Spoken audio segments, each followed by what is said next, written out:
ప్రజాస్వామ్యంలో ఓటు అత్యంత విలువైనదని విజయనగరం జిల్లా జాయింట్ కలెక్టర్ కె. కార్తిక్ అన్నారు.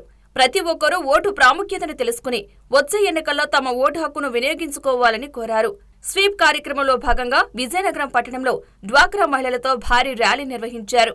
మహిళల చేత ప్రతిజ్ఞ చేయించారు. ఓటు అన్న అక్షరాలతో మానవహారాన్ని నిర్వహించారు. ర్యాలీని ప్రారంభించిన అనంతరం జేసీ కార్తిక్ మాట్లాడుతూ ఓటు ప్రాముఖ్యతను తెలియజేసేందుకు స్వీప్ కార్యక్రమం క్రింద వివిధ రకాల కార్యక్రమాలు నిర్వహిస్తున్నామని చెప్పారు.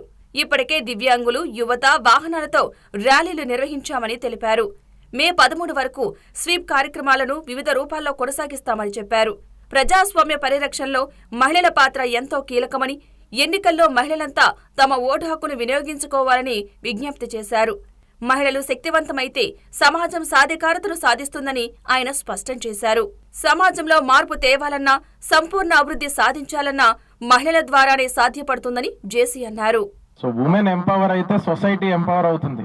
If you empower a society you can empower if you empower a women you can empower a society అనేది ఇంకొకసారి అందరికీ నిరూపించాలి అనే ఉద్దేశంతోనే మనం ఈ ర్యాలీ అనేది కండక్ట్ చేశాం ఈరోజు.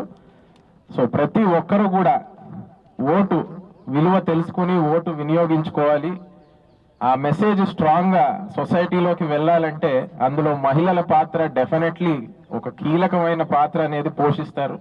సో మహిళల ద్వారానే మనము సమాజంలో ఏదైనా చేంజ్ తీసుకురావాలన్నా, అవేర్నెస్ తీసుకురావాలన్నా women participation is very essential. So ఆ ఉద్దేశంతో మనం ఇవాళ ర్యాలీ సక్సెస్ఫుల్గా కండక్ట్ చేశాము అండ్ కంప్లీట్ చేశాము. సో ఇప్పుడు ఈ ఓట్ అనే మానవహారంతో we will all give a slogan అండి. సో ఆ స్లోగన్ చెప్తారు ఇక్కడి నుంచి, ఆ స్లోగన్ మనం రిపీట్ చేస్తాము. And thank you one and all for participating. Department side నుంచి కూడా అందరూ కూడా బాగా కోఆర్డినేట్ చేశారు. ఇక ముందు మనము ఓటర్ అవేర్నెస్ మీద ఇలాంటి యాక్టివిటీస్ చేస్తూనే ఉంటాము మే 13th వరకు. సో మే 13th ఓటింగ్ డే. సో ఆ రోజు వరకు కూడా ప్రతి వారము ప్రతిరోజు మీ అందరి నుంచి కూడా కోఆపరేషన్ ఇలాగే ఎక్స్పెక్ట్ చేస్తున్నాము స్వీప్ యాక్టివిటీస్లో. Thank you.